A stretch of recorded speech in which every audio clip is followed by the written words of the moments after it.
This is season number 19 of Bass Talk Live with Matt Pengrack.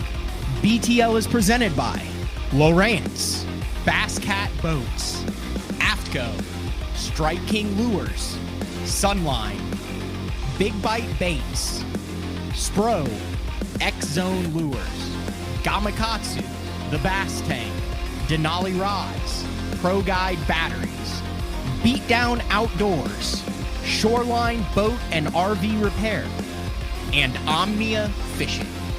Hit him with the hook, Jeffries. BTL coming at you. Good morning and welcome to another exciting edition of BTL Bass Talk Live, where we are going to talk about bass fishing. It is a brand new week. It is January 16th. And I have to say, over the years, I've been responsible for putting together a lot of the BTL shows, particularly over the last 5 years. And every once in a while, you just have one that develops organically.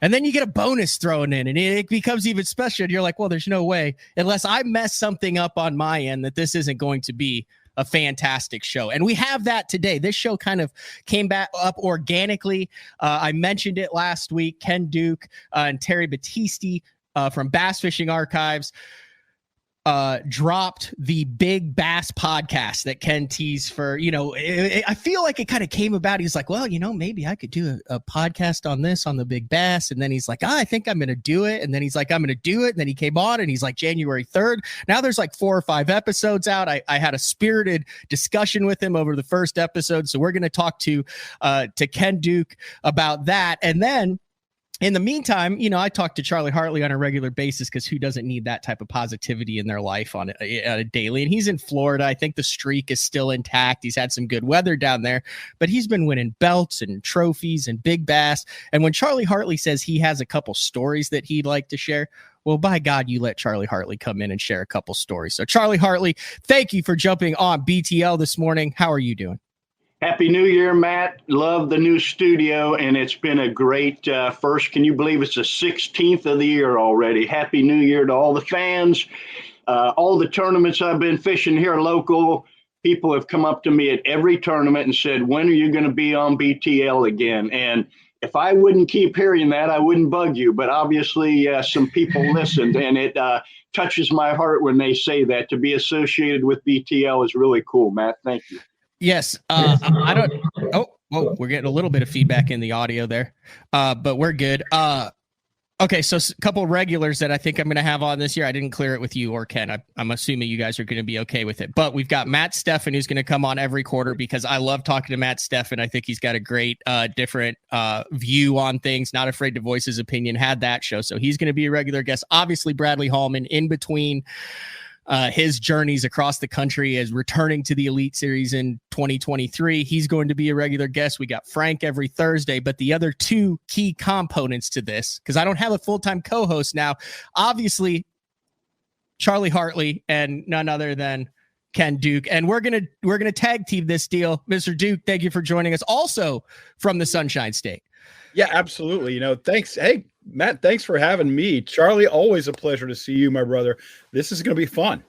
It'll be a lot of fun. It's an awful nice place to live, isn't it, Ken? I noticed during your podcast that you are a true Floridian. You bleed sand, and it is it's probably the greatest nation or country in this state in this nation. I apologize, but it could be a country. It is a very unique part of our country. It's the most tropical. It's the most southern point where bass can grow the largest. And those other states wouldn't have big bass without Florida bass, would they, Ken? Thank you, Charlie, for pointing that out. The Florida bass, Micropterus salmoides floridanus, is the most important of the bass species in Florida. Hey, come on, make America Florida. What'd you call it again? I think the Florida bass is the most important of all the bass subspecies. Oh, I thought you said some weird name for it. I did. I threw out the Latin there because I want to. Yeah. I think we should do the show in Latin, Matt. Quite frankly, I know pig Latin. Micropterus salmoides, which is the largemouth bass, and then you throw floridanus on the end. Floridanus, yes. Largemouth bass. When I was a kid, Ken, there were only 10-pound bass in Florida, and made my first trip down here at 16 years of age and slept in a pup tent at Kissimmee River Ranch because I read in the back of Bassmaster magazine that you could catch a 13-pound bass out of Lake Kissimmee. And to a kid from Ohio, that was worth driving 1,000 miles and sleeping in a pup tent from Christmas to New Year's. And never dreamed years later I'd own a place on the Kissimmee chain. I dreamed of it, but never thought it would happen. And every morning I go out there, I never take it for granted. Any cast, you can catch a double-digit fish. You see alligators, you see manatees, you see bald eagles, you see turkey, you see deer. It is absolute paradise. My friends get sick of me sending them pictures and just putting at the bottom, paradise. And now with SpaceX, I get to see space rockets take off from my driveway. How could the state get better? I'm with you, Charlie. I had the good fortune of being born here in Florida, in Orlando, in fact, the area where I live now. And I've lived other places, but they're going to have to drag me out in a bag at this point. How close are you guys together? Because I know where, like I said, Charlie's on the Kissimmee. You're closer to Orlando, Ken? Well, I'm not far. I'm 40 minutes from Big Toho Marina. Close. Yeah, we're pretty close. Yeah, we're gonna go fishing. I've got a couple secret lakes that Ken would even approve of, and maybe he can get me into some of those private lakes also. I can always provide a boat and a fishing pole, Ken. Charlie will do it. I have access to some good places. I think you'll approve. That's probably one of the other coolest things down here, Matt, is the tournament lakes are great, but they receive an incredible amount of pressure. And we have a bunch of really small lakes down dirt roads that not many people go to, and tournaments are never on them. And the fish are very naive. And after struggling through a tournament all week, it's really great to go to one of those ponds where the girls are not educated at all, and you catch them like every cast. Charlie, is your streak still intact? I think the last time we did an article or something, but it was over 800, I think, if my memory was right. Yeah, I'll tell you what, right before Chesapeake Bay opened, I finally got COVID after dodging it for 2.5, 3 years. And it, even though I'd been vaccinated, it was as bad as I've ever felt. And the streak had to take a medical exemption for about 4 days. I did not leave my bedroom. And then I limped to Chesapeake and started it over again. So it kind of broke my heart to kill the streak.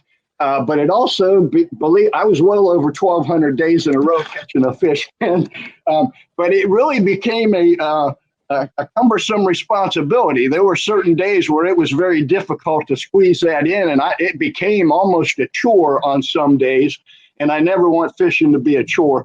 But until the COVID deal, I really did keep it intact, even in the snowflakes, through ice, however I needed to. Even driving to other lakes, I would stop at a little roadside pond and catch a bluegill or something to keep the streak alive. But the funniest part about that streak is I can have a really bad day at work and 13, 14-hour day, and I walk down to that pond, I catch that first little fish, and I go, that's the best thing that's happened all day. You know, that's really what fishing is to me. Everything else in life, except for my lovely wife, Tracy, is something in the way of me catching another fish. So I, schedule everything early in the morning so I can get it over with so I can go fishing, because I just haven't got bored with catching fish. I really have. Never will get my fill of it. Never. Matt, I think we got a new nickname for Charlie now. We got to call him Iron Man, just like we called Lou Gehrig. Yeah, he's definitely the Cal Ripken. I had known I'd heard through the grapevine that you had COVID, but that we're obviously recovered. There you are, looking just as dapper and fine as ever. But my question was about that streak, but I didn't ask until now. So I mean, if you think about it, folks, if you're listening to this, like I'm thinking of my life, there's just, you have to make a concerted effort. You're over 3 years, 365 days a year, half of which is in Ohio, fishing the Opens, fishing Toyota Series, running a very substantially sized business, taking care of other family responsibilities. You have holidays, you have weather days, you have all of that. And to go 1,200 days, show me someone. I think who has a longer streak than that right now. Check the Guinness Book of World Records. There's a gentleman in there that literally went thousands and thousands of days, and that's what. When I read that, I thought, this guy's my hero. this is something I want to, I mean, I never even thought of that. I do have a giant map up in my office, full size, the whole wall, that has every body of water in North America on it. And I put a push pin in every body of water I've ever been in, which was, again, an idea I saw from one of my peers. And I thought, man, someday I want a wall full of thumbtacks. And when I take kids in that office now, they look up there like I did when I was a kid. Like, how could you possibly have gone to all those places? And the funny part is, with all our tournaments, I've been to most of them hundreds of days. I've spent hundreds of days on most of the best bass venues in North America. I'm blessed, very blessed. It's funny. I wanted to talk about the upcoming open schedule, Matt. I want to call you out a little bit too this year. What? Yeah, you have to call me out. But no, it's funny you mentioned that with the map. So when I got into this house last year, this is actually the room that the studio's in, was whoever lived in it before was their office. Well, when they emptied out everything, like I went in the garage and there were like 19 coolers, and I think they did like chicken on a stick at the state fair, like that type of stuff. So they traveled a lot. Well, on the back of the door was a map like that, and there were pins all over the mid. And I was, what is that? Maybe that's where no, it's everywhere they sold chicken on a stick over the last 5 years. Which is similar to tournament fishing, very similar. Yeah. What do you want to call me out on? Carnival life is similar to tournament bass. Probably more lucrative. What did you want to talk about the EQs on? Did you get the email where we've got our own logo now and all that, Charlie? We're getting email updates every Thursday from Hank. Ken's gonna just bite his tongue here for a minute while we discuss the lucrative Bassmaster Opens. He's got input. I heard him arguing earlier in the year with you about how many out of the 175 will complete the season. And Ken, I understand your skepticism, but last year, a real large proportion of them completed, which surprised me. Normally by the last Opens, you're correct.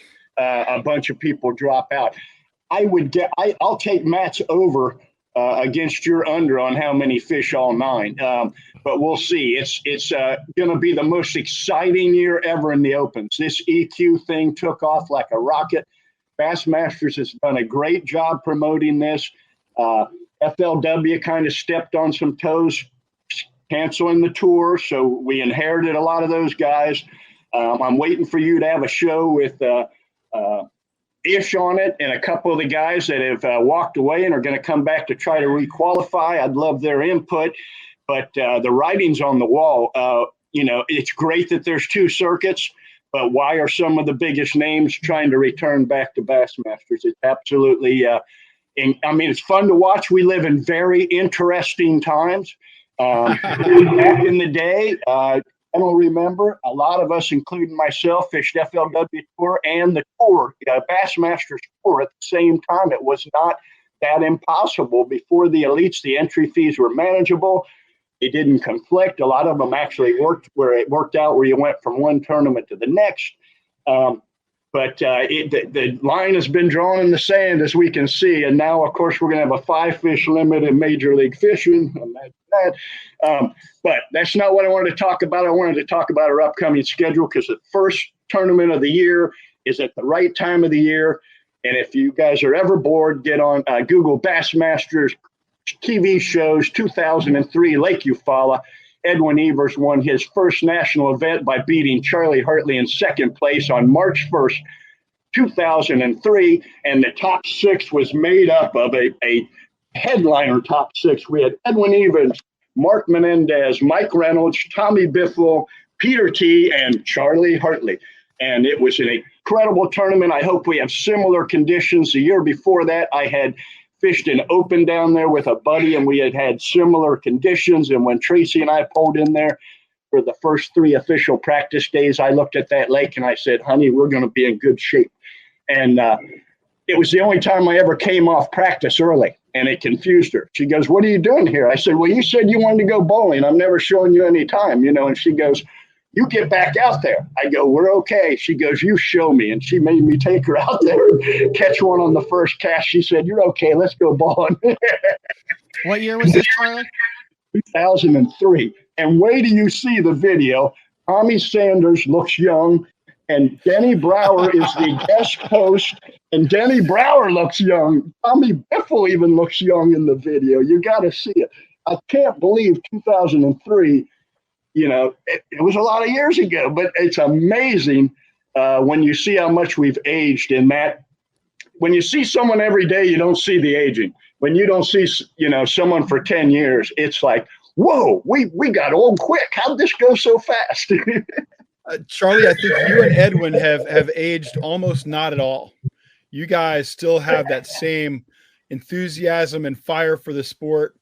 It's outrageous. And you mentioned that was Edwin's first big win on the tour. And of course it was. And that sort of lit a fire under him. He was winning one a year basically for a long time after that. And one of the all-time great champions on the BASS side before he went over to MLF, and he's done obviously super well over there as well. But yeah, I think you guys have not aged hardly at all. Matt, right. Incredible how quickly you can pull that up these days and put that in front of us. Thank you. I gave you no warning about that at all, and you should have had a chance to. And that's amazing you can do that. The new studio's been going great. Yeah. All right. Let's be quiet just for a second here. We'll see if this will work, but I need to I'm going to bring it back in because I want to see what you say on this, because I know you're probably pumped because that is a fish that we just showed, and it came off in midair. And it looked like it was up in the. I mean, it looked like it was a sketchy fish. So, hold on. Let me see if I can share the audio here. You're stroking my ego. Feel free. Yeah, go ahead. But I think if we talk, it's going to provide echoing. So we'll see what we got. And Charlie has caught a fish on the right side, all around in that pocket, and fishing up on those flats. Over to Charlie Hartley, self-professed neat freak, one of the all-time top 10, I think. Has a black boat, a black car, says he buys black because it gets dirtier quicker. He can clean them quicker. And Charlie has caught a fish on the right side of the boat, which is kind of unusual because his special spot is to his left. He's throwing in that one spot over and over again. That fish just touches. We're putting in live well. It's the first one to go home. What a great race we have going on here. Edwin Evers in the lead right now, but only barely. Charlie Hartley right behind him there. When we come back, we'll get last year's champ in the studio again. All right, there we go. That's good stuff, Charlie. Cool. That's really good Cool. stuff. The memories were unreal. That was the first time I learned to never think you won one, because when I was heading in, I was telling myself I'd won the tournament. And nothing's worse than thinking you had it done and it didn't. Especially, they weighed us in order because they knew back then who was going to win. And my contemporaries didn't even have limits, and I had a limit and a big one. And it's looking good. We're down to 4 or 5 guys weighed in, can't even fill their limit. And I'm like, I've done it, man. I've really done it. Another funny story about that, and I didn't mean to get way off track, but this is not off track.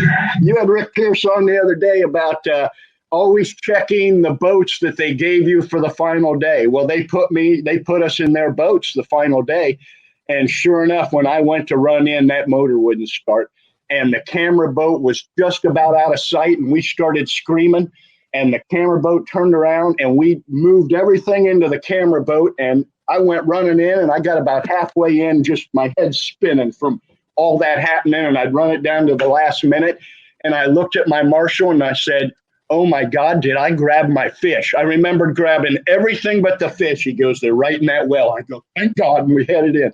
And it was a great tournament. I think the first day I had 21.5, and I was in like 12th place. That's how good the fishing was up shallow. And Edwin had 73 pounds. I think I had 70 pounds. It was a great tournament. You should be very excited, Matt, to be going to Eufaula that time of the year. If it's up and muddy, it can be a lot of fun. It really can. Well, we get a little bit of feedback, and then it kind of we got to get a pair of headphones for you next time, Charlie. I'm sorry, I'm not as high. It's not your fault. There's literally like a little port. You just plug it in, and then it just goes in your ears. But I think that'll take the little 2 seconds. But then it settles down. Interesting question for Ken Duke. Historian, typically averages what it takes. You have history over every tournament, winning weights, averages to top 10. All that stuff. there's been a lot of talk, and I don't even want to talk about it on the show, but there's been a lot of talk. Technology is advancing. There's more and more at the angler's fingertips.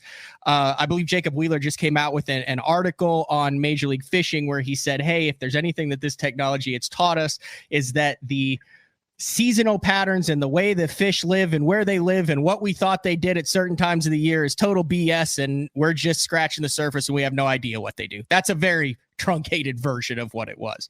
But have you, and is there enough data over the last couple years, like are tournament results from the same time of the year in the early 2000s and the mid 2000s and the 90s even applicable now in 2023? Or if it took 11.5 or 12 pounds to be in the top 10 for 20 years, is it now going to be leaps and bounds more because of the education of the angler? And I understand fisheries change them, but what are your thoughts on that? Is the history still applicable to today for a guy like me and Charlie who's going in trying to figure out how to top 10 eufaula?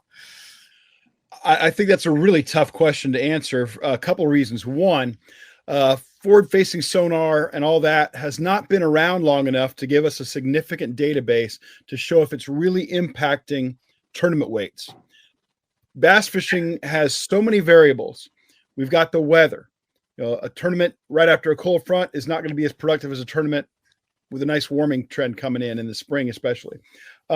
We've got the up and down cycles of the fisheries, and no fishery.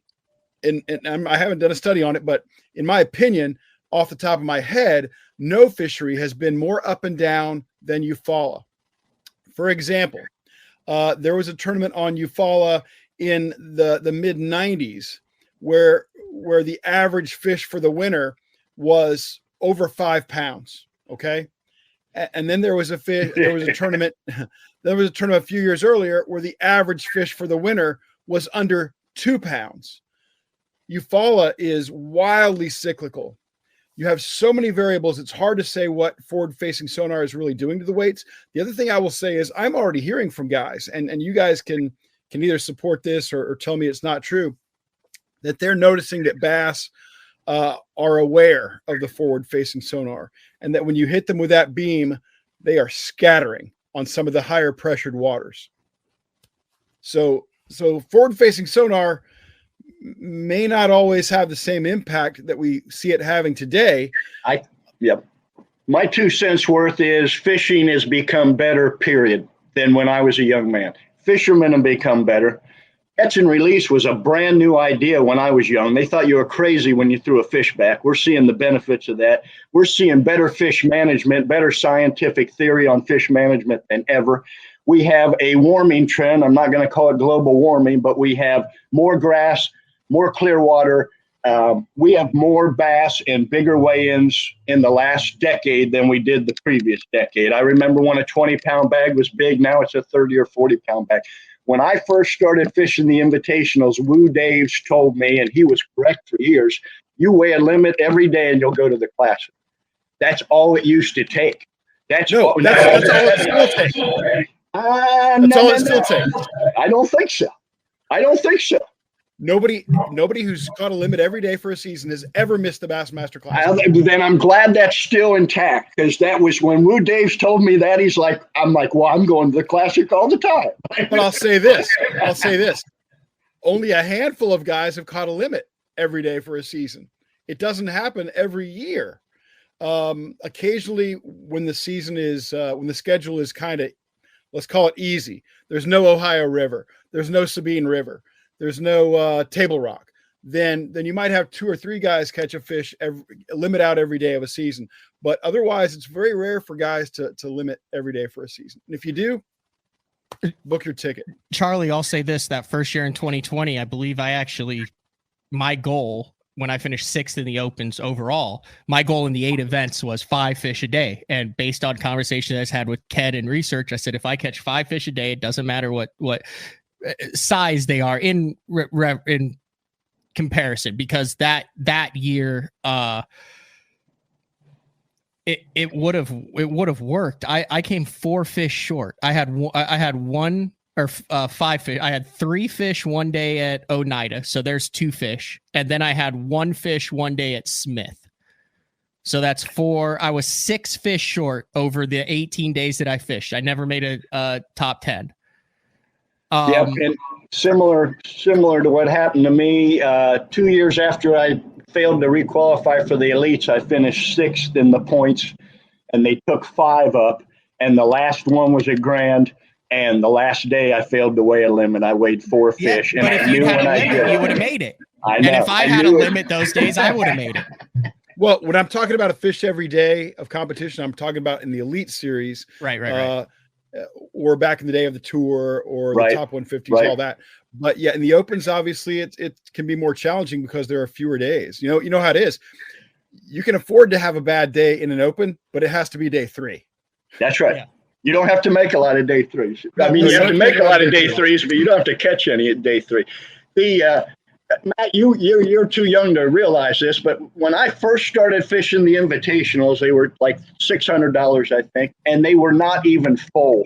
There were not even waiting lists for invitationals, which were at the time the highest level of Bassmasters. I think there was an Eastern and a Western invitational before they started the tour or the BP series. But it's amazing what this sport has done. And like I hear a lot of people complain and bitch, it's awful good right now, guys. I'm telling you right now, there's more people fishing, more people running around in bass boats, more kids fishing, more tournaments. I'm not saying the payout's great, but that's not why most people are into bass fishing. Only a handful make their living at it, their true living at it. But it's a really cool time, and this is going to be an exciting year, super exciting year for bass fishing.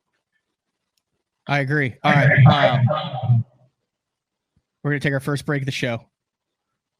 And then when we come back, we're going to, I want to get, Charlie's got some stories. He's been beat out for big bass, and I can tell he's salty about it, but he's such a positive guy that he's like, oh, good for him. He caught an 8-pounder. And, when Charlie had a 7, but I know deep down, he's like, that son of a gun. Why didn't it come off of his Cinco? He's like, out here, I'm Carolina rigging 18-pound limits. I'm out here for so we'll talk about that. Then I want to get into your Big Bass podcast, Ken Duke, hardcore listeners. And, I've talked to a lot of people about the podcast, and they're like, it's such a small niche. I totally disagree. I think you have an absolute monster on your hands, and I don't think you understand how big this could be, because it's quirky enough, and the knowledge base, information, your co-host, the way it's quirky enough and interesting enough that I think it's one of those things that once people listen to it, it draws them into episodes, the rest of the episodes. Like I'm getting you now, it's going to be very difficult to get you on the show in like 2-3 years because of how big this is going to get, Ken. When have I ever turned you down to be on BTL? I know. It's just you're always so complimentary of me and everyone you're around. When we get the chance to return the favor, I like to maybe go a little bit off the board on it. Much appreciated. All right. It is BTL on a Monday, kicking off the new week from the new studio in Shawnee, Oklahoma, with a couple of Florida guys, Charlie Hartley, Ken Duke. We'll be back right after this. Introducing HDS Pro. Watch fish reacting to your lure live with Active Target 2. Get game-changing clarity in the megahertz range with the new Active Imaging HD sonar.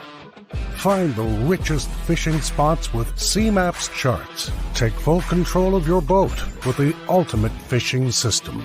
HDS Pro. The more you see, the more you catch. The new Puma STS has been redesigned from the ground up. With the angler, design, function, and performance in mind, nothing on this new offering was compromised, and the only thing carried over from the previous version is the name. Based on the Soft Touch series hull that started with the flagship Jaguar, this new model is nimble and performs incredibly well at all speeds with either a 250 or 300 horsepower engine. Featuring a new 96-inch wide-body footprint, this hull measures out at 20 foot 7 inches in length. Industry-leading design coupled with tournament-winning performance. The Puma STS from Basscat. Feel the rush.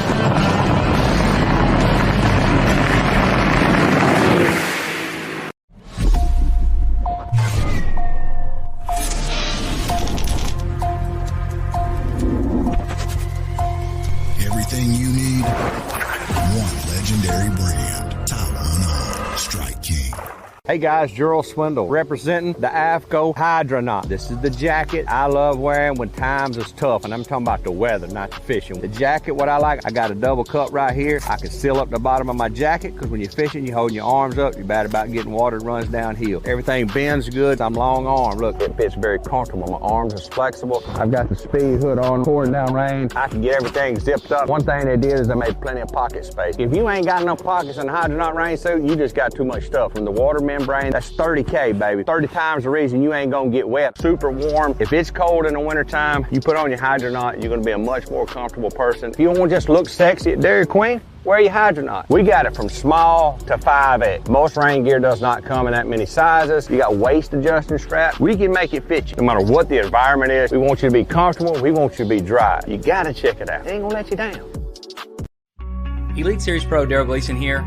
My Pro Guide batteries keep me going on those long tournament days and long practice days. Always plenty of juice, never fail. The best part about Pro Guide batteries, it's the people behind the company. They have over 40 years experience in the battery business, keeping all of us fishermen out on the water longer, catching more fish. Check them out at ProGuideBatteries.com. What's up, Bass Talk Live fans? Brandon Polnick here. And ever since I won a couple Bassmaster Elite Series events on X-Zone Lures, I've been getting a bunch of questions of what makes them so special and different. And really, the truth is, it's in the details. The little details, things like no cheap fillers in their plastic. That gives you more lifelike action, more realistic and vibrant colors. But don't just take my word for it. Go to www.xzonelures.com and check them out for yourself. Welcome back, BTL, on a Monday. Ken Duke, Charlie Hartley, and I don't think headphones would work for Charlie Hartley. If you watch him during the commercials and even during the show, we've done thousands of these shows, folks, and I've never seen anyone that paces with such determination and consistency. We can't tether him to some headphones. We might have to get some iPods for Charlie Hartley. Yeah, when I did Bass University, the guy with the camera cussed me all day because he couldn't follow me up and down that stage with the camera. Hey, nothing wrong with that. Yes, Ken. I was going to say, Matt, if Charlie were in another sport, they would say he's got a great motor. Charlie does have a great motor. Charlie does have a great motor. Hey, I also want to mention before we get back into it, Omnia Fishing, new sponsor for BTL moving forward in 2023. And I'm also been trying to learn the art of the not talk through, the art of it's instead of playing an ad, you incorporate it into the show, right? As part of the a read through. That's the word I was working with. So you've got some of these new kind of progressive companies. Some of them, hey, I want to see my ad on there, talk about it. So we're working on the art of the read through. One of the things I was on this morning, still trying to get familiar with that website. It does like a bunch of lake breakdowns. You could have like individual shoppers, bunch of cool stuff. Omnia making a big push into the southern bass market, well known up Wisconsin, Minnesota, that type of region. But was on the bargain bin stuff today. Tons of Strike King stuff, tons of that, really good deals on that. So if you need some square bills, some plastic, some rage tail craws and the like, just go ahead and check out Omnia Fishing. Take like a little bit, like I'd get on it like on a PC and kind of familiarize yourself with it. Because, you guys are probably the same way. Like you go to the same websites, you expect the same thing time and time. And then when something new comes, regardless of how new it is, it's probably like getting people to listen to a new podcast, Ken. It takes a minute to get familiar with it. And then you learn the advantages of it. Fair assessment. How is that for a read through? I'm going to help a little. I heard him. Go ahead, Ken. I'm sorry. I was just saying, Matt, you're smooth like butter. Smooth like butter. I saw them when they were on your show. I think it's pretty cool, the things they're offering. And I think if you sign up for membership or something, you get $25 or $35 right away, put towards your first order or something. Yeah, now I don't know if that's still a thing. That might have been a thing at the end of the year, so I have to probably take it to it. All right, let's go. Let's go Big Bass story, Charlie Hartley, and then let's go Big Bass podcast, Ken Duke, and see how smooth we can make that transition, because I feel like it's seamless. Good. So far, so good. I thought we were going to run out of things to talk about. No. First one I got down here, and Ken Duke mentioned it in his last appearance or two. I was honored to be a boat captain at the Bobby Lane Cup, which is just an incredible event.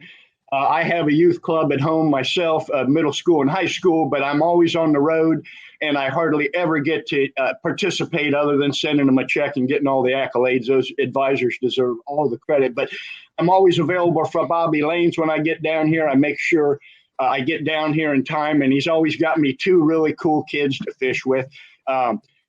Usually I always get the ones whose fathers don't fish. Their fathers don't have a boat. And I get to play dad, and I just love doing that. Whenever I volunteer, I cringe as it comes up, but at the end of the day, my sails are so full, I can't wait to do it again. I was honored to have 2 young men. By the way, Forrest Wood used to say these youth fishermen always have their pants pulled up and their hats on straight. They're not all tattooed up, and they're not all pierced in their face. They're good young kids like we were that love to fish, and they had never been in a tournament before, not just a Bobby Lane tournament. They'd never fished a tournament before. The rod and reel they brought into the boat were not functional, perfect for me. And with a little guidance, we ended up doing really good. They got to upgrade a couple of times, and I think they finished in the top 10. And I was so excited for them. I had been down there a week before and caught a bunch of fish, and I was hoping they'd hold steady. And those kids didn't know anything, and I had to talk it through them. I gave them that little bait that little trick I showed you at the pond, Matt, and those kids couldn't go wrong. They had a ball, and I love how they support each other. They don't get competitive yet at that age. They don't say, I caught more than you, you caught more than me. And then I got to see Lurch was there emceeing it again. Lurch is a really special person. And I got to see Jared Littner was there with his kid as a boat captain, which I really get along well with him. And then probably the highlight of that day was watching Bobby Lane stand on the end of the dock as we all motored out as a proud parent. I mean, he looked like the proud Bobby Lane. You should be so proud. I mean, that was to put all that on and to get to stand there and watch us all head out. And have your name on it. Heck, last year, the kids I had Lane jerseys on. I said, Bobby, these kids have your jerseys on. How cool is that? But after that, I started fishing my regular Wednesday morning tournaments. When we get daylight savings times down here, we'll have some evening tournaments too. I fish a Sunday afternoon tournament for after church. And I just fished the second Bass and Badges, which is a really cool tournament. It all the police and sheriff and firemen are there with pavilions set up for the kids, and the kids get little firemen's hats and fireman hat, and I got a sheriff badge because I came in the top 3. And it benefits the Osceola Anglers, which is a youth club down here that I've been involved with. Really good youth club. It's amazing the unselfishness of those parents to donate their time like they do to these clubs, because it is time consuming. One suggestion I'll make for youth tournaments, though, and I've been trying to push this, until they get older, it shouldn't be 8 hours. It should be 4 hours or something, because bless their hearts, at that age, that is a long time to stay focused and not hate fishing by the end of the day. It's okay if you're with Charlie Hartley. I can entertain you for 8 hours, but a lot of guys, after a few hours, you want to go in and play with your phone or your skateboard, but it's a pleasure. Anyway, that Bass and Badge tournament is a really nice event, and we came in third. I got to fish with my good buddy Terry Seagraves that I partner up with a lot when I'm down here. Terry went to a classic, and we were contemporaries way back in the day. I actually was friends with Terry before I even knew Tracy. So that goes back a long ways. And we're still great friends, and he's young, but unbelievably spry still. So much honor to fish with him. We have a lot of fun in the boat. We both cut up all day. People can't tell if we love each other or hate each other. We cut up all day. Hey, Charlie, I can't remember. Was that on the show, or was that when I was staying there at the Open for your house when you were talking about the first dates with Tracy and that stuff? Those were some awesome stories. I am blessed. The 2 biggest blessings in my life have been bass fishing and Tracy Hartley, and I'm going to get choked up. I'm that hokey about it, but there's nothing wrong with that. Yeah, no, I know. I love my wife. She puts up with this, Yeah. But dude, I'm gonna call you out. I mean, I'm not gonna call you out, but the best story, I'll let you tell it if you want to, but I'll just say the best story is when they kind of, Ken, I don't know if you've heard this, they kind of had a come to Jesus meeting about Charlie fishing tournaments and the acceptance and working back and forth. Do you remember that story? As to there might have been like an instance where she was like, you're not fishing tournaments, and then you went out and like physically couldn't go fish the tournament. That might be the greatest story I've ever heard in my life, Charlie. Every passionate bass fisherman has gone through that when they involve a partner in their life. And as I always tell her now, and she laughs, and you guys are welcome to use this line, don't be jealous of a fish. When it comes to people, you're my favorite people. I just prefer fish. And, you can't compete with a different animal. But I think Matt's talking about when we first got married, I didn't show up for a couple of my evening tournaments, and my buddies called immediately. Where are you? Are your legs broken? Are you dead? We're worried about you. Well, my wife doesn't think it'd be such a good idea after working all day that I go fishing all night, little time for her. And they said, did you hear what you just said? They said, are we going to have to come over there and smack some sense? I said, I'll be there tomorrow night. I just heard what I just said. Well, I went that night, and of course the phone rang. I ignored it for a little bit, but it was new in the marriage, so I couldn't ignore it all night. I finally picked it up, and she explained to me I needed to get home, and I loaded the boat early and went home. Well, that was the last time I did that. We came to an understanding. That's good stuff. You know what? If I have to choose between these two, that's your two passions in life, Charlie. Yeah. Yes. Yes. Well, let's switch to our real famous person here, Ken Duke. And I want to bring up two things with you, Ken. One, Mr. Batista, if I'm pronouncing that correctly. Terry Batista. I've got two partners, Batista. guys, on the podcast. Yep. Terry and I are in front of the camera. Basically, we're sort of the host of the show. And our other partner, Nathan Benson, who I worked with at BASS for many years. Nathan is the brains behind the operation. He makes sure you can hear us, see us, and that the thing gets out there. Listening to him talk about the records getting broken in California while he was living it is so neat. And what these young kids don't understand, he'd talk about these records getting in the paper. We didn't have internet. So that paper was your brand. I mean, when you caught a big fish, even in Ohio, or if we won a little tournament in Ohio, there was a little section in the back of the sports page, one column on fishing. They'd list a couple tournament results or about a sports show or something like that. I found my first tournament because someone put an index card up on the Woolworth Woolco tackle department, because we didn't have tackle stores back then, saying at 5:30 Tuesday night there'll be a tournament. And I talked to my mom into taking us there.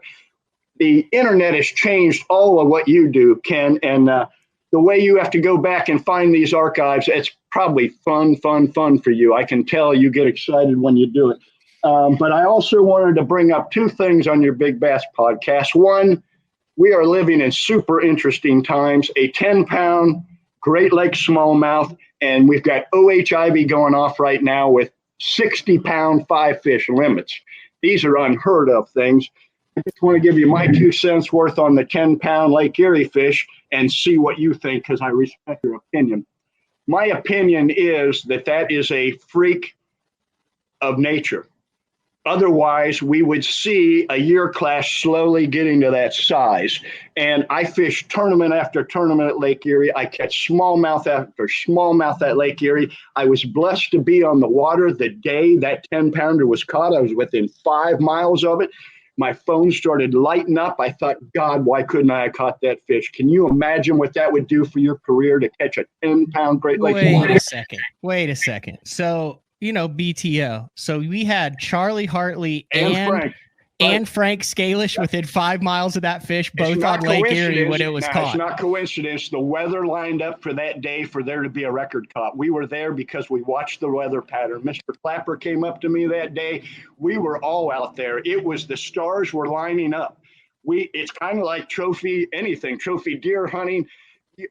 The late year up there, we clobber them. I mean, they group up so bad it can be 100 fish days with 80 over 4 pounds. I'm not exaggerating, but we do not see 7-pounders. We might see a 6. A 6 is a rare bird. I go to weigh-in after weigh-in at Lake Erie, Lake St. Clair, 7-pounders, like a unicorn. How many of them are there, Ken? How many of them are there out there? How many 8s, 7s, 8s, 9s? Like, I mean, is there great record keeping? Is how many of those 8-pound smallmouth come out of the Great Lakes? Where were they? No, there's not great record keeping about that, Matt. What you find out when you dig into these records, like I have for decades, because it fascinates me, is that that once the peak is established, and let's say, for example, out at Erie now that peak is 10 pounds, people stop reporting a lot of the 6s, 7s, and 8s because they know it's not a record. The other thing I think that's important to remember, and I've talked to a lot of biologists about this, is there's a pyramid of bass size out there. Now, at the top may be the 10-pounder, but for there to be one 10-pounder, there's probably got to be 4, 5, 10, 9-pounders. There's got to be 30, 40, 50, 8-pounders, and just an ocean of 5, 6s, and 7s to get one to break through and reach 10. So there are obviously going to be some more giant fish out there, but how many of them are going to get caught? That's impossible to say. Now, what's interesting is that's way further north than anybody's ever certified a 10-pound smallmouth bass. You know, most of the 10-pound smallmouth bass, I mean way more than half of the certified 10-pound smallmouth bass have come from Dale Hollow Lake on the Tennessee-Kentucky border, including the current world record caught by David Hayes in 1955 at a remarkable and perhaps never to be broken 11 pounds, 15 ounces. Hey, what is all caught in Florida, according to your podcast? Well, yeah, that's right. Yeah, everybody's got to go back and check out our Walter Hardin episode on the Big Bass podcast, where you can read all about the 13 and 14 pound smallmouths that came from Florida back in the 1930s. The only reason I think we have a chance at another one is she made babies. That 10-pounder made babies, and whatever genetic freak was in her DNA got passed on. Now, just like in the Guinness Book of World Records, we'll go back. There's a man every once in a while grows to 8 feet, but it's not because his mom and dad were 8 feet. It's a genetic mistake, and at least maybe she passed some of those on. I think it was a hormone imbalance or something to that effect for a fish to get that much larger than its brothers and sisters. I just don't see how else it could happen. Yeah, I'm not a biologist, obviously not a geneticist. Yeah, there has to be some sort of outlier, some sort of breakthrough, some sort of reason for that fish to reach that. But there are 3 things you got to have to grow a big fish, whether it's a 10-pound smallmouth or even a 6 or 7-pound smallmouth. You got to have the right genetics, you got to have the right habitat, and you got to have enough food. And the right food, the high protein food, maybe, which is the gobies or something like that. So maybe this goby era is helping to drive some of that. They obviously have good genetics. Lately, they've had great habitat out there. As long as there's not a pollution issue and things like that, perhaps Erie can produce for a long time. What you see in Texas with the ShareLunker stuff is, let's not forget, guys, ShareLunker might be nice, but ShareLunker is a marketing program. It is not a trophy bass raising program.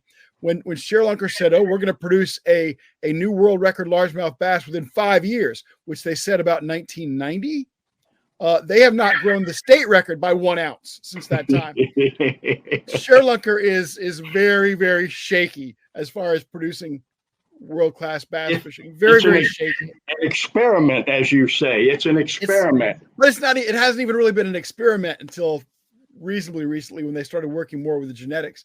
But what happens in Texas is what happens in a lot of places. Right now, OHIV is smoking hot.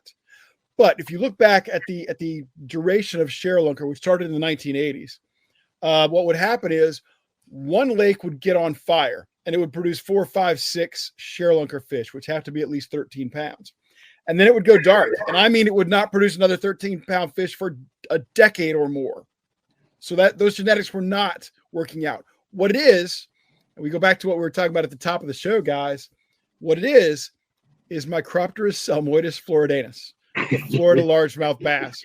You introduce the Florida largemouth bass into a fishery, 12 to 15, 18 years later, it is going to go crazy. It is going to break every state record. But then what happens is those pure Florida bass are no longer getting lucky enough to breed with other pure Florida largemouth bass, and you deplete the genetic material. And these fish become F2s, F3s, F4s, and the size of the bass levels out. Similar to what happened to Chickamauga. It happens everywhere you put these fish. Now, can you cause it to respike by introducing more pure Floridas? Probably. It's what happened in California. It's what happened in Mississippi, in Texas, in Arizona, in every state that has introduced Florida largemouth bass.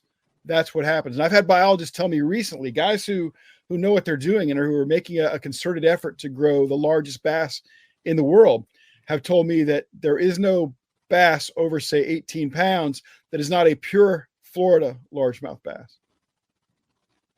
Very interesting. That's end of my Florida rant. Super interesting, though. I loved hearing about the, as you called it, barrel biology. When I was a kid, I wrote many English and reports on fishing, and read in the old encyclopedias about guys dumping barrels of fish out of trains when they crossed rivers. And that's how the bass got out west, which is just amazing that there were passionate enough people that thought, I need this fish west of the Mississippi. I mean, unbelievable they would go to that extreme. Even the guy trying to bring smallmouth down to Florida or vice versa. Amazing that it was just passionate fishermen that started distributing Florida strain around. Unbelievable. Well, not just passionate fishing, not just passionate anglers, but back in the 1860s and 70s, the U.S. Fish Commission had a guy leading it called Spencer Fullerton Baird. And this is the guy who deserves a lot more credit for the spread of bass in the country than anybody else, because he was the guy having his department load fish into giant barrels and dumping them anywhere. And not just bass, but other kinds of fish too. And they were dumping them anywhere. And a lot of times these fish were dying within minutes, but sometimes they took hold. And Spencer Fullerton Baird is the Johnny Appleseed. You took the words out of the my bass. mouth. Yeah, Johnny Appleseed. All right, I'm going to bring this up. I didn't know if I was going to bring it up on this show, but I have a lot of drive time and a lot of ideas that go through my head. It's a blessing and a curse that I learned from Mark Jeffries, who is always trying to come up with the new thing. But I knew I was going to have you guys on the show. I know Charlie appreciates history. I know Ken Duke, you are the reason why we appreciate the history, because a lot of the history that we know about is because of you. We're talking about these people's names.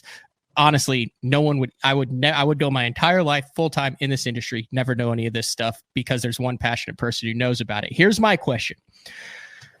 Let me see if I can word this right. Why is this important? How much does the average person who likes bass fishing need to know about this? How important is it for the preservation of the sport, for the kids in Hartley's Hogs, for the kids at Bobby Lane's tournament, for me in the Opens, for a college kid to have an understanding just of how we reach where we are now, both big bass tournaments, the guys who started the tournaments, and the whole thing? To me, I'll just let you answer that question. How important is it? And why is there not a small course that you could do just in 3 days that would put things into perspective, for people so they know what they're getting into and how this thing all came about?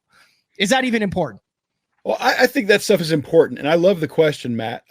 I'll say it's important for several reasons. One, there's an old saying about history, and that is that if you don't know history, you're doomed to repeat it. So if you have a little understanding of the history of how our sport has worked, how even fishing techniques, how they've come about, then you have a better understanding of how it all came together. You have a better chance of taking it that next step and advancing it. You're gonna be ahead of your peers because of that understanding. You're gonna catch more fish because of that understanding. You're gonna know where it applies. You're gonna know where other guys have failed, so you won't have to go down that path toward failure. On the historical level, I think it was so frustrating for me for a particular company I worked for some years ago to watch when they did not learn from what should have been their own institutional knowledge. They would try something, and I would say, well, they did this 14 years ago. It didn't work. Here's why it didn't work. Here's why this won't work this time. But it falls on deaf ears because they lacked the institutional knowledge or the understanding of why it had bombed. That was very frustrating. when, it's great to learn from your own mistakes, but it's a hell of a lot better if you can learn from other people's mistakes. You're going to save yourself a whole lot of problems if you can learn from other people's mistakes. But if people aren't willing to do that, then they're doomed, and they're doomed to repeat history. I think that the history of the sport, and it's usually overlooked, but I think the history of the sport gives us a whole new perspective on it. It's an interesting perspective, and it can give you a whole other level of passion. Charlie loves the history of the sport. There are a lot of bass pros who really enjoy the history of the sport. We mentioned him earlier. Edwin Evers knows his stuff on the history of the sport. Charlie Hartley knows his stuff on Bernie Schultz. My God, Bernie really is a world-class expert on antique tackle. And I think these guys have a better understanding of our sport than the people who don't. And Matt, when you say you wouldn't have heard a lot of these names and so forth, I get it because you're blazing your own trail. In a sense, you're like me. I didn't have a parent who enjoyed fishing. I kind of learned it and picked it all up myself. But if you dig into the history a little bit, it's just another area to jump in and find passion in our sport. And the older you get, at least in my case, the more I appreciate the history because I've seen some of it. I was witness to some of it, like Charlie and Frank Scalish being on the water when the 10-pounder was caught out of Erie. At this point in my life, I've gotten to see, like, for example, I was there that day on day one of the 2008 Bassmaster Classic when Charlie Hartley led as a rookie the first day of his first Bassmaster Classic. That was a hell of a day. Greatest day of my life. Greatest day of my life. That was I got to share it with Charlie Hartley. I got to walk up to him, shake his hand, and congratulate him on an amazing day. Back to the history, though, and thank you. You're so complimentary. I'm afraid it's not just the history of fishing. They're not teaching history of anything anymore, and it's a shame. I'm sorry, I sound like an old fart, and Matt's laughing at us like, who needs American history? I'm the one who brought it up. Well, I know. I'm just using you as an example. But they call baseball the American sport. Daggone it, bass fishing is the American sport. There's no more American sport than bass fishing. And I've been blessed to be in a big block of the history. And there was a big block before me. There's going to be a big block after us. And if someone doesn't write this stuff down, as hokey as it sounds, it'll be lost. It'll be gone. It's just done, over, dust. I mean, no one's going to get into the old books. They're only going to look at the internet and say, how do I do this now? It's a shame. And I think part of the reason we respect it as we get older is we realize we're going to be history and we'd like to be remembered a little too. So someone write this stuff down. All right, this is case in point right here, guys. And I would have mentioned this. This right here is obviously what I'm holding up there. Wheaties box, Denny Brower on the cover of it. The Breakfast of Champions, 1998 FLW Tour Angler of the Year. And you could go into the Denny Brower discussion on that. I do Kurt Dove's Pro Bass Camp every year down at Amistad or up at Oneida, and these are high school kids, right? And every once in a while you'll get one that's a real student of the game. Typically their dad fishes but most of them are the YouTube generation. This is nothing against them. They're passionate anglers that are dedicated to their craft. They fish high school. They want to be professional fishing. They're quitting other sports to fish. But at the one down at Amistad, Denny Brower is there for both episodes. And these kids get to go out and fish on Amistad with Denny Brower for a full day. Now, there's also a bunch of other of us around there, one of which is, Rick Harris, who guides down there. Well, he's Ruben with the kids, and Rick's won a Toyota series, right?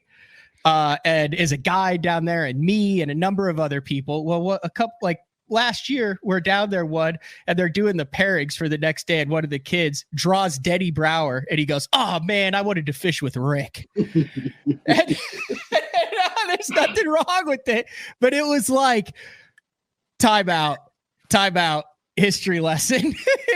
Like Rick's an awesome dude to fish with. Yeah, you're gonna have a hell of a time with Rick, but dude, Denny Brower And they didn't know who Denny Brower was. Now there was a couple other kids that were like, dude, it's Denny Brower. But that's what I'm worried about, is that, like, freaking Denny Brower, man. Like, everyone needs to know who that is. That's recent history, Matt. So imagine this stuff Ken's looking up.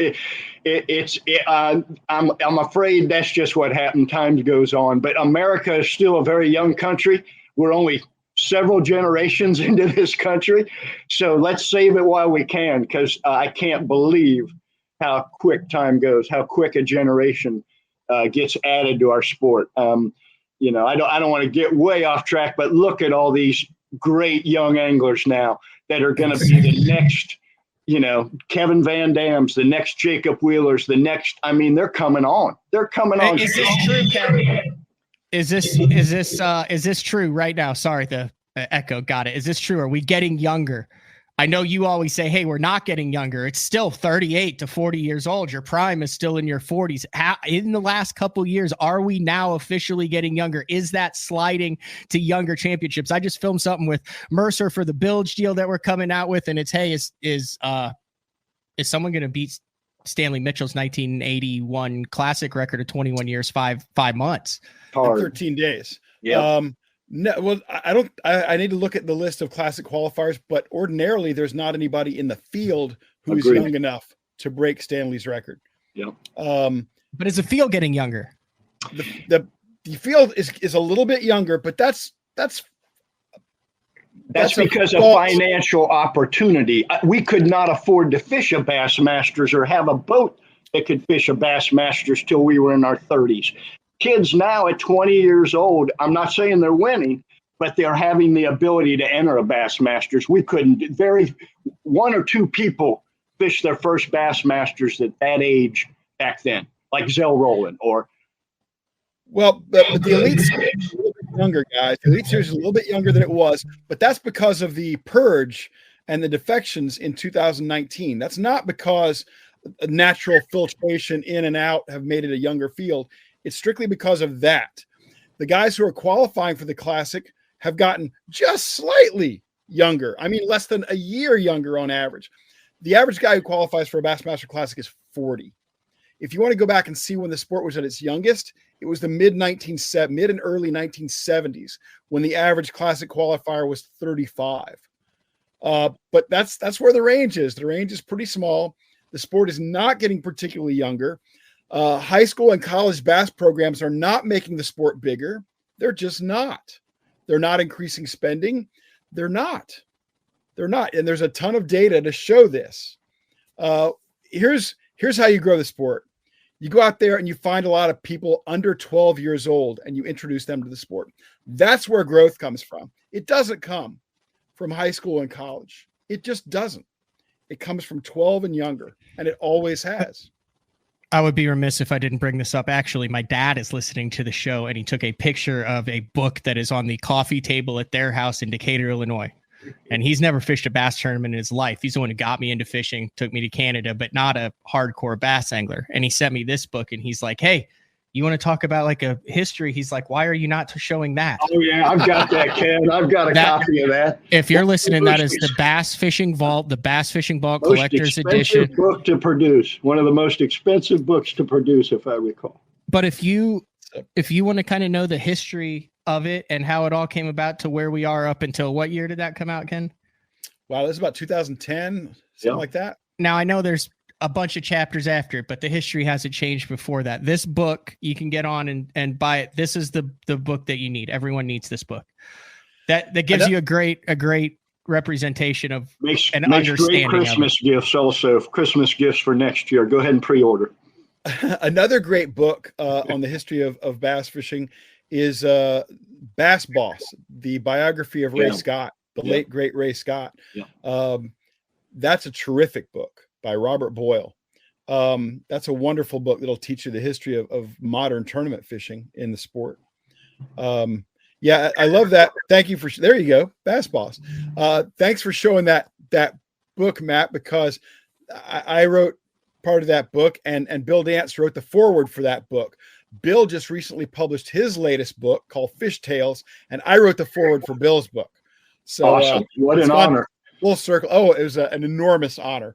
Yeah. I said to Bill, I said, hey man, why don't you have somebody who can help you sell some books, write the forward for your book? And he said, no, I want you to do it. So that was what a class act.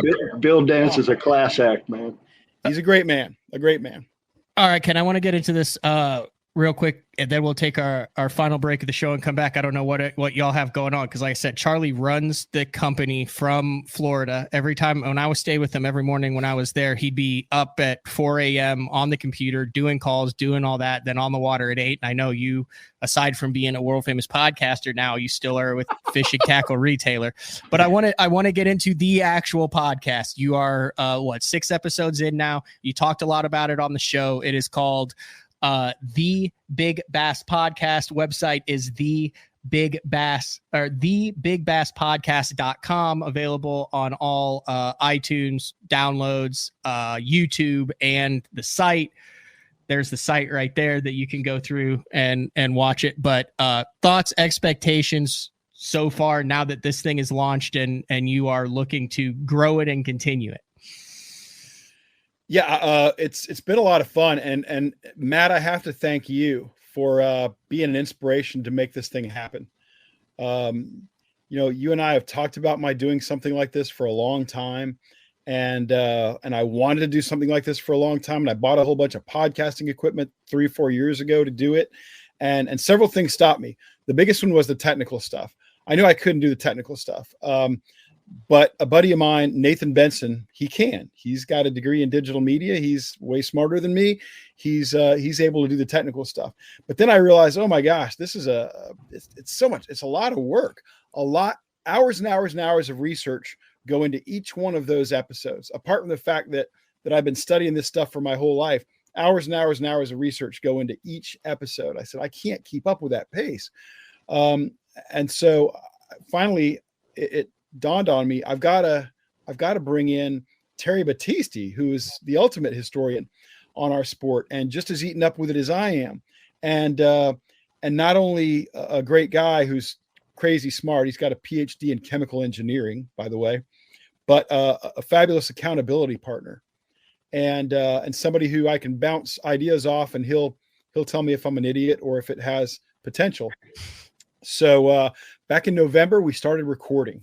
And we launched it on January 3rd. I was fortunate enough to be on your show not long before that. And I said, we're launching on January 3rd. And that was that put extra pressure on us to make that happen. So we actually did make that happen. We launched with 4 episodes on January 3rd. We're putting one out every Tuesday for now until we are dragged off the internet. We're having a great time with it. It's a lot of work. Our goal is to tell great stories about big bass. Our goal is to, if we can become popular and find a big audience, that'd be great. If we can monetize, that'd be great. But right now we're having a good time telling stories about big bass and sharing our passion for the sport. Now, I'm jumping around. Sorry about that. Why big bass? Well, one reason was, I know I can't compete with BTL. I can't do a show with this kind of format nearly as well as Matt Pangrac does it, or nearly as well as Matt and Mark Jeffries did it. So I can't hang with you. I can't do an education show like a Bass U or yours. This is an education show quite often. I can't do that. People don't come to me for that. Maybe they read the articles I write about how to, but they're not expecting me to do how to. So I wanted to find something where I thought it would be interesting. I thought it would be fun, and I wouldn't be competing with my friends. And so I thought, nobody's really telling stories specifically about big bass. And so I thought, this might have some real potential. And when Nathan and Terry agreed with me, I said, okay, I might be onto something here. And thus the Big Bass Podcast, which has been a lot of fun so far. It's fantastic. So you're going to go through the fake records, the real records, how records come about, controversies, things that are rock solid, interviews. Like, it's going to cover everything that you've ever heard, rumor, story. I mean, you're just scratching the surface so far. Yeah, exactly. We're we've covered some big fish. Our next episode is going to be at the record-keeping organizations, IGFA, Freshwater Fishing Hall of Fame, the states. We're going to do an episode very soon on Walter Balonis and the state record largemouth bass out of Massachusetts, which was caught through the ice and weighed 15.5 pounds. We're going to do stories about the frauds. We're going to do a 5-episode story on George Perry's world record. We're going to do a 3-episode series on David Hayes' smallmouth record. We're going to cover Manabu Krita. We're going to cover ones that got away. Bill Dance has an amazing story about what he believes was a world record smallmouth bass that he lost years ago. We're going to cover a world record smallmouth that Billy Westmoreland lost on Christmas Day of 1970. We're into the April Fool's jokes. We're into anything that has to do with big bass. We're there. This is going to be huge. We've only got 400 episodes mapped out so far. So. But listen, I was worried you'd run out of things to talk about. Yeah, Charlie, don't worry. Those ideas will outlive me. Here's the thing that's the beauty of this is it's got every element that attracts people and brings them in, as far as the intrigue, the controversy, the information, and the storytelling and the expertise. I mean, you combine all those 5 things together, and it's a win-win. I mean, even if you're not into motocross and there's like a half-hour story on the guy who did the longest jump, you're going to be like, yeah, I want to know how that guy jumped 250 feet on this motorcycle. And you don't have to know anything about it, but it's the personalities and the stories around it. And then the controversy about, yeah, but he had, this type of blah, blah, blah, and it didn't conform. I mean, there's all sorts of that. And then this guy claims that he jumped 300 yards, but then if you do the it doesn't matter that I don't know anything about it. It's the personalities and the story and the way it's presented. So very excited for it, and just wanted to get that out to as many people as possible to start gaining traction, because the more traction it has, the more people listen to it, the more financially valuable it becomes, which means the more that Ken and Terry and Nathan can spend time researching and doing it, because like I said, they all have jobs. As this is a passion project at this time. It really is. And I would be remiss if I didn't mention we're on YouTube, we're on Stitcher, we're on Apple Podcasts. We're on every podcast platform out there. And, you're absolutely right about when somebody clicks on a show, guys, we don't assume they know anything about the fish. We want to take them right down the rabbit hole with us. And it reminds me a little bit, since you brought it up, Matt, you did a great job of jogging my memory and I guess even how I think about the show. ESPN has this series they call 30 for 30, and they might do one on a women's bowling league. And I promise you, I don't care about women's bowling leagues, but I'll watch just because I'll figure, well, there's got to be a story there, because they're devoting an hour of precious television time and countless thousands of dollars to producing this thing. So yeah, I'm going to watch right now. I think that Mark Jeffries is on a recruiting trip to get a female bowler from like Wisconsin to go to SNU for his bowling team. I'm not kidding. He's on a female bowling recruiting trip. Like right now, his sole goal is to get the women's side of his SNU collegiate bowling program up and rolling. It's just funny that you mentioned that. Matt, is he happy? He seems like he's real happy. Is Mark happy? No, he's elated. Anyway, no story on that. I just thought it was funny you use that example while Mark Jeffries is off, being like, hey, and the weather is nice for 7 days out of the year in Oklahoma. Hey, I hope Mark hears this, but Mark, as I am a 2-time graduate of the University of Georgia, which just won its second national football championship in a row. And if you're looking for inspiration for these bowlers, you might want to play Kirby Smart's pregame speech. I hadn't heard it. All right. No, don't. You don't. What is it? NSFW?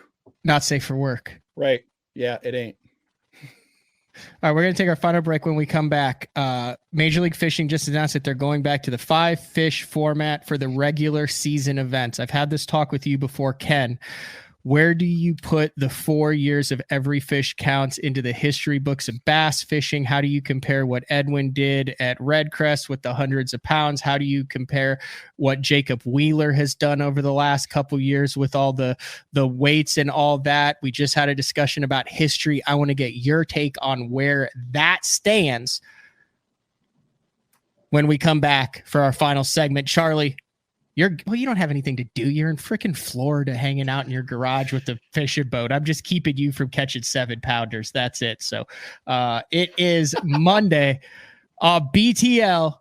We will be back with the final segment right after this. Elite Series Pro Daryl Gleason here. My Pro Guide batteries keep me going on those long tournament days and long practice days. Always plenty of juice, never fail. The best part about Pro Guide batteries, it's the people behind the company. They have over 40 years experience in the battery business, keeping all of us fishermen out on the water longer, catching more fish. Check them out at ProGuideBatteries.com. What's up, Bass Talk Live fans? Brandon Polnick here. And ever since I won a couple Bassmaster Elite Series events on X-Zone Lures, I've been getting a bunch of questions of what makes them so special and different. And really, the truth is, it's in the details. The little details, things like no cheap fillers in their plastic. That gives you more lifelike action, more realistic and vibrant colors. But don't just take my word for it. Go to www.xzonelures.com and check them out for yourself. Are you looking to install your own fishing electronics? The solution is the Bass Tank Power Harness. It takes the guesswork out of installation. No more voltage issues or interference. Designed by an engineer so that you can get professional results right there in your own garage. Installation done right with the help of the Bass Tank Power Harness. You can feel confident knowing that your installation was done right. The Bass Tank Power Harness. Give us a call or order yours today at thebasstank.com. Get the best patterns backed by tournament data. Start by finding the best 10% of your lake. Know exactly what to look for and what to throw. After that, just put them in the boat. Try the Deep Dive app today. Look at that beast right there. Combining one of the most popular hook styles with Gamakatsu's beefier Superline offering, the Gamakatsu Superline Offset Round Bend delivers the strength necessary to target big fish in heavy cover. Well suited for braided line and heavier fluorocarbon, the Gamakatsu Superline Offset Round Bend is built using stronger Superline wire that allows anglers to easily fish a finesse worm around heavy cover. The round bend offers a larger bite area, perfect for any worm presentation, while increasing your hookup ratios. The newly enhanced Z-Bend holds your plastics on the hook longer, reducing the number of pull-offs and reducing damage to plastics. Available in 2/0, 3/0, 4/0, and 5/0, this is the most durable worm hook, designed for heavier lines that hold your bait on longer. Preparation is key to success. And that preparation starts well before you ever hit the water. You're only as strong as your connection to the fish, and your line is that critical connection. Confidence in your line every minute of every day on the water is a necessity, and failure, it's not an option.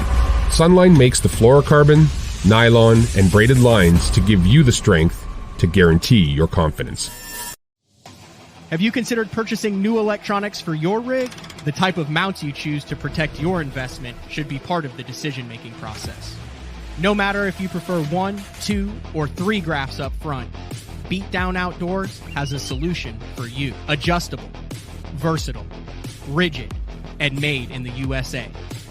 What's your ultimate electronics setup? Check out the full selection of Beatdown Outdoors products by visiting beatdownoutdoors.com.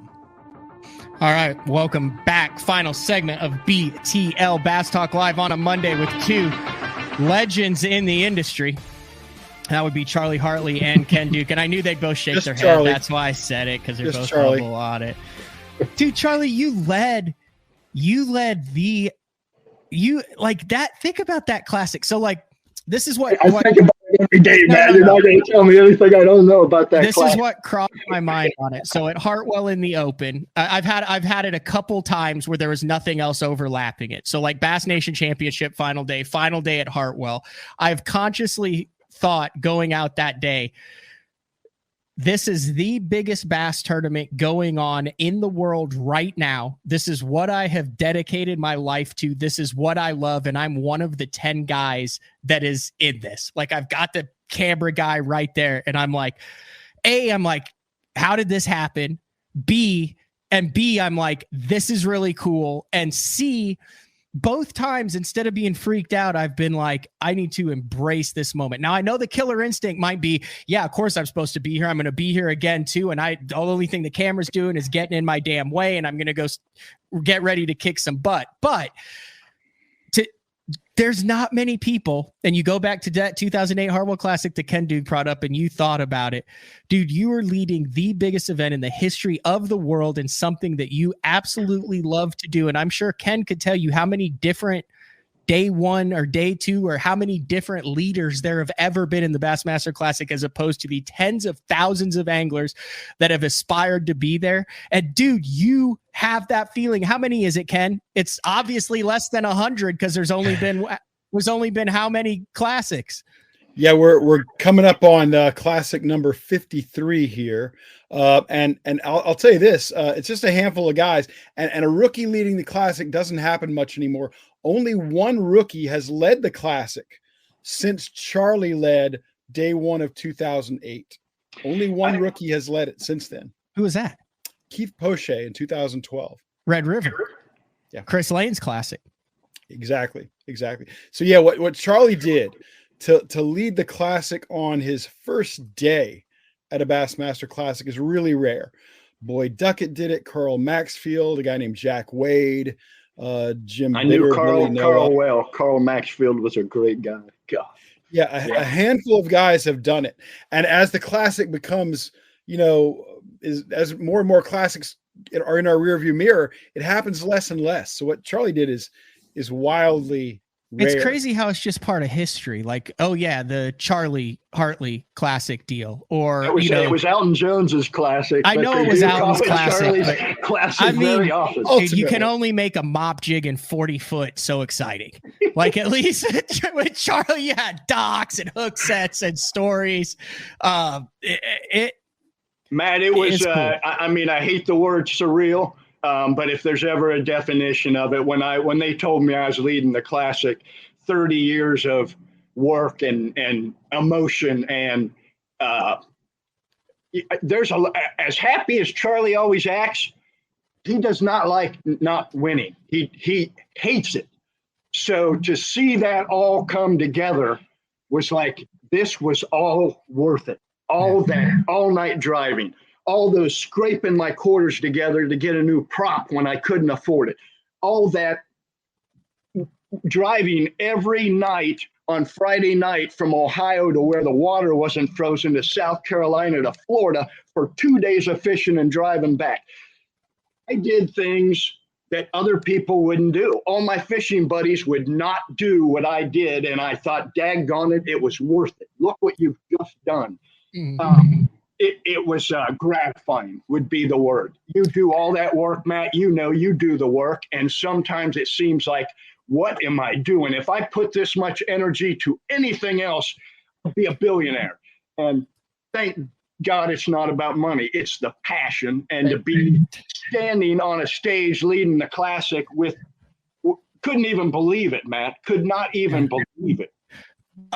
Fortunately, Charlie, you did put that passion towards something else in a business, and now you're able to live in Florida. I promise it doesn't put that work in. So let me ask Ken this, because Ken, have you ever been like, I want to become a professional bass angler? Or have you all, like, has that ever been in, I don't think I've ever asked you that. Was that ever originally part of your dream or goal when you got into this?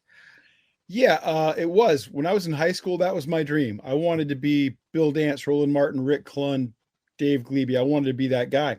But I grew up in an extremely rural part of South Carolina. I went to the same high school as Davey Height, for example. I went to high school with Davey Height's wife. No way. Yeah, we were classmates. We were voted most intelligent boy and girl in our class. She's proved that's correct. I haven't. You and Davey Height's wife are in the yearbook together. voted as most intelligent in the class. Yeah. It's a small world, Matt Pangrak. It's a small world.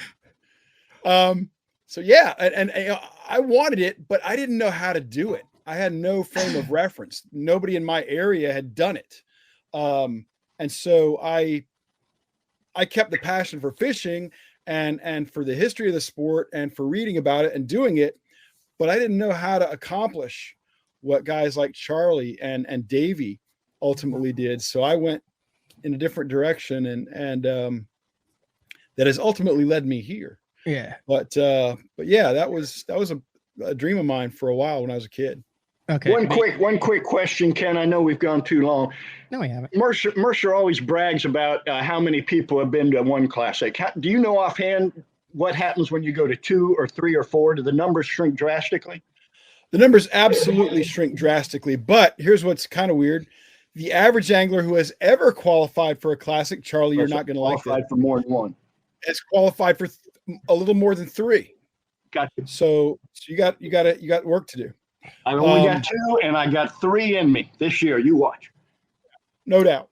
But yeah, it drops, but maybe not as much as you think. It's an interesting sport. And I've often believed that qualifying for one classic is great, but I've often thought that qualifying for your second classic is tougher. Because you pick up sponsors, you get more notoriety, you're signing more autographs, you're dealing with more of the business aspects of the game, and it can take your eye off the ball a little bit. So I think sometimes the second one is a tougher one. Matt, you're always the interviewer. How's your life going, and what are your plans for this year so that you qualify for the elites? What steps are you taking in the off season to make sure you're going to kick my ass and qualify for the elites? Biggest thing is I need to go into every tournament feeling prepared, and I haven't done that in the past. So when you go back to back and then you're trying to do the studio and stuff, inevitably there's a couple derbies where you go, I'm going to figure it out when I get there. and there's nothing wrong with that. And sometimes you can figure it out, but the ones that I may have made a concerted effort to in the past 3 years, I've noticed where I go in with a game plan, even if it doesn't work out, but the ones where you feel more prepared when you get on the water are inevitably better. And if you're going to dedicate that much, you have to do that. Okay, Ken, let me ask you. If you need any help with the shows while we're on the road, let me know. Oh yeah, you'll be in. I'll be in contact or doing some live shows. 2 things, then we'll get going. 1 or 2. So Ken, you're looking at this from a different perspective. Charlie and I currently fishing. You have fish tournaments, you know what's going on. But do you feel like that leading the classic moment, the holy cow, I'm in the top 10 moment, it's all worth it, the idling out? Is that a realization of hard work, or is that the next shot of the addiction of the drug that keeps you doing it? From an outsider's perspective looking in, is that would a lot of guys be better off if they've never had that one moment and then they're trying to chase that high for the next 30 years? Or is that, you see what I'm saying? Because there's a lot of money, time, and strife. Better off? What do you mean by better off? I catch him in the fall. I really do. Look it back. I catch him in the fall. My moments come in September and October. That's a lot of sucking in January, February, March, April, May, June, July, August, where I'm going, what in the hell am I doing? And then you have that one moment and you're like, is that the curse or the blessing from an outsider's perspective? Both. Yeah, it's both. And I would say financially it's a curse, because a lot of guys who have that shot of career adrenaline with that first classic appearance, especially the guys who have an incredible dream-worthy first day like Charlie or Keith Poche, they have a story to tell for the rest of their lives, and you can see they relish telling that story. That becomes a crucible for them. They go through that and they have this amazing story to tell the rest of their lives. For some guys, going to that first classic and getting a little taste of success there is the doorway to losing a lot of money. It really is. But on the whole, I'd say it's obviously a positive. And you can't. Every time I'm around Charlie, every time I'm around Keith, I love talking about their first day of a Bassmaster Classic, because they light up when they tell that story. Maybe in both cases it didn't work out quite the way they hoped, but they talk. What's weird is they talk about it the same ways. It was surreal. I didn't even know I was leading until backstage somebody told me I was leading, and then it hit me. And and it's just really cool to hear them talk about it. You know, when you guys were talking earlier, Matt, you were talking about launching on Hartwell and you're in the top 10. And I think how often can we say that we're in exactly the place on exactly the day at exactly the moment where we want to be? I think athletes have that experience more than anybody else. And professional anglers are, in that sense, athletes. You guys have had that experience. Not a lot of people get that. So that's the drug. It's a drug. And as I like to say, the poison is the cure. I tell my co-anglers every morning when they play the Star Spangled Banner, I say, how many people are exactly where they want to be this morning? If they could be anywhere in the world, I'd be right here. And there's not millions of people that get to say that as many mornings as we do. It's priceless. It's a priceless feeling. Yeah, I'll never take it for granted. I have fished 500 for 400 and some professional tournaments, and the morning I couldn't stand it. I entered the Toyota at Harris because I couldn't wait till Eufaula. And that morning I'll say I'm right where I'm supposed to be this morning. Yeah. Even if it's snowing and the fish aren't biting, I don't care. As a media guy, I don't have that feeling on the same level. But when I go to the Bassmaster Classic, I'm having a blast. That's the place I want to be. I'm hanging out with the people I want to hang out with. I'm seeing Charlie Hartley or Matt Pangrack. I'm seeing guys in the tournament, guys who haven't fished the tournament in decades, but I'm still loving it. But one thing I say to everybody who's qualified for his first Classic, I say the same thing to everybody. I say, don't forget to win. Because so many guys are just happy to be there. So I always say, hey, don't forget to win. And Matt, I used to do this at every Classic when I was working for BASS. I'd walk up to the rookies at the Classic and I would ask them, I said, well, what's going to be a good Classic for you? Do you need to fish on Sunday? Do you qualify for the top 25? Do you need to be top 10? Are you happy to be here? Nobody who did well ever told me anything other than I am here to win. Yeah. I'm here to win. Anything other than a win is no good. George Cochran called me. Yeah, George Cochran called me the night before my first Classic, and he said, one of my peers, one of the greatest men I know, he personally called me and said, don't forget there's a derby tomorrow, because that Classic gets your head spinning so bad you forget there's a derby in the morning. Yeah, it can get you because it takes you out of your prep. And Matt, as you're going to fish a Classic one of these days, hopefully multiple Classics, and you've been to enough media experiences at Classic to know that whatever your routine is in preparing for a tournament, the Classic takes you out of it. And the guys who adapt best often do the best.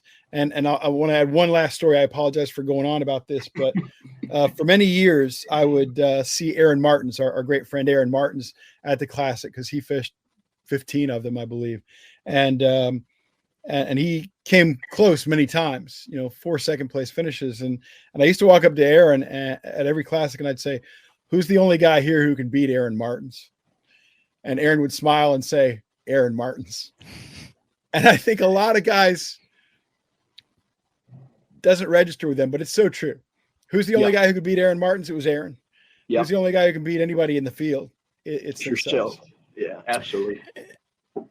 That's really good. I don't even want to get into the other topic because, like I said, you're going to be a regular on the show. We'll get into that. But I'll leave it with, it is interesting at the Classic to see. It's more so than any other tournament. I think you have some of the agony of defeat there. In some of the past, a lost fish that'll haunt you, but you also see a lot of people, not a lot, but you also see, I think, more in other tournaments, guys who are at peace with the fact that they didn't win the tournament because they went out, they did what they had to do. They got beat. They were in the hunt and it just wasn't their time.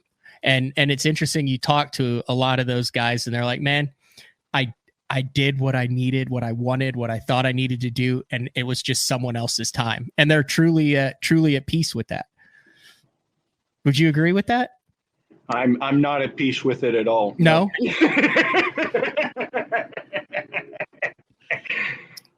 I think everybody who came up short is still second guessing himself. Now, sometimes you don't second guess yourself. I like when Kevin Van Dam won the 2011 Classic by 11 pounds or whatever the margin was. Polinick's first Classic. Yeah, I don't think anybody's kicking themselves on that when Kevin just went out and put a beat down on everybody. But when you lose because you didn't catch a fish one day, you came in one short of a limit one day. When you lose because for not adjusting to the situation, not adjusting to the weather change, when you think you could have made a conscious decision to make it better and you didn't. Yeah. I know Charlie has regrets about day 3 of that classic and how he approached it. And we won't go into that, but yeah, Charlie's, a lot of these guys second guess themselves. And I get it. I get it. All right. That's fair. Anything else you guys want to get in? I typically do a segment by myself. You guys have been fantastic guests. Charlie, Ken, I greatly appreciate it. I'm just going to leave you guys up on the screen as we exit. So parting words. I have to go run my SignCom production virtual production meeting, which I postponed to 11 o'clock. But I do want to say, Ken, it's an honor to be on the show with you. Anytime you want to do it again, I'll be happy to. And I'll watch all of your Big Bass podcasts. And everyone go fishing and have a great 2023. No matter what's going on politically, this country is still the greatest country in the world, and we can fish every day. They don't get to do that everywhere. So count your blessings. God bless America. Thanks, Charlie. Go in your meeting. I'll kick you out right now. You're 6 minutes late. Thanks, everyone. Thanks, Charlie. Take care, brother. Ken, thank you very much. Big Bass Podcast. Matt. How often are they coming out? Every Tuesday, we've got a new episode dropping, so you'll see a new one tomorrow. What's that one on? It's on the record-keeping organizations like IGFA. Oh, you mentioned that, Fishing Hall of Fame, yeah. You're going to tick some people off in this because, I mean, you're an opinionated guy, and I think there's some people that are hanging their hat on some things that you might, I don't want to say debunk, but might cast a shadow of doubt over some long-held, just established things. Is that a fair tease moving forward? Matt, if we cannot afflict the comfortable and comfort the afflicted, I don't know what we're going to do. This has been another edition of BTL Bass Talk Live. Ken Duke, Charlie Hartley tomorrow. Folks, if you listen to the show with Fred Kantawi, we discovered that Brett Hite ran the Imodium AD boat as an FLW team deal. I was intrigued with this. It was very hard to find that picture. It was actually in an article. I found the picture. I have since made contact with Brett Hite. And Brett Hite's going to be on to talk about that Imodium AD Chewables team deal tomorrow. And then Justin Lucas on Wednesday, followed by day 4 with the man Frank Scalish on Thursday. Ken Duke, thank you very much. I'll talk to you later. Thanks, guys. See ya.